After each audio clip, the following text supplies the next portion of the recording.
does it take you to get to the point where sexuality can become your meditation? I would say, and I was working consciously on this deliberately, and I had an awesome partner, ex-wife now, but she also teaches Tantra, mainly in India. From 19 years old, 21, I was in 10, 24, I had some idea of, I thought I had some idea of what I was doing. And really 40 years old, 38 I would say, more or less, 38, no longer I had the trouble of, porn movies and projections and fantasies coming up with some situation, and I could feel every little thing. As I tell my students, you shall feel every little thing, absolutely as it is.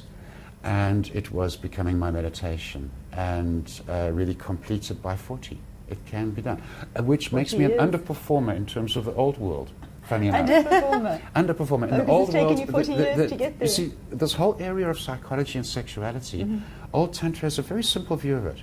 It's that we all have to go through the childhood, putting away tons of feelings that are too much to feel at the time. Whether we're abused or not, whether it's a disapproving look from the parent or a hard beating, doesn't matter. Tons of feelings we put away for later.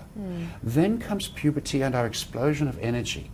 And you can see it's functional. This stops children from annoying us too much and keeps them alive.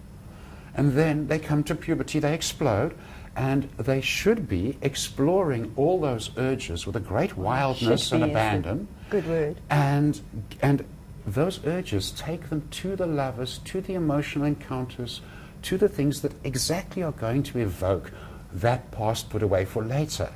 And get it felt, get it addressed, force them to actually just feel those feelings and catch up. And if you should be so lucky as to catch up, then you get the Holy Grail, well, a Holy Grail of spirituality.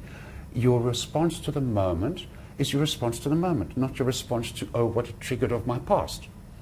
This is called living in the moment. Yeah. It's interesting you said that when children hit puberty, they should be exploring these urges. Do you agree with that, Dr. Eve? I think that we suppress and do not recognize children's sexuality. We don't believe children have the right to, and of course they do. Internationally, they have the Bill of Rights that declares that children have the right to be sexual, but it has to be in a responsible way, of course.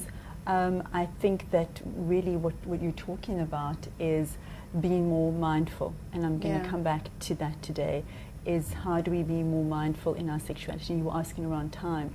It's a very difficult process to learn, as you're hearing. Right. And it's something that we resist. And you talked about, the repression of pain and trauma. We all, my work is a lot around trauma, and there is a lot of great research looking at how early childhood trauma causes difficulties as a sexual person when you're much older, of course.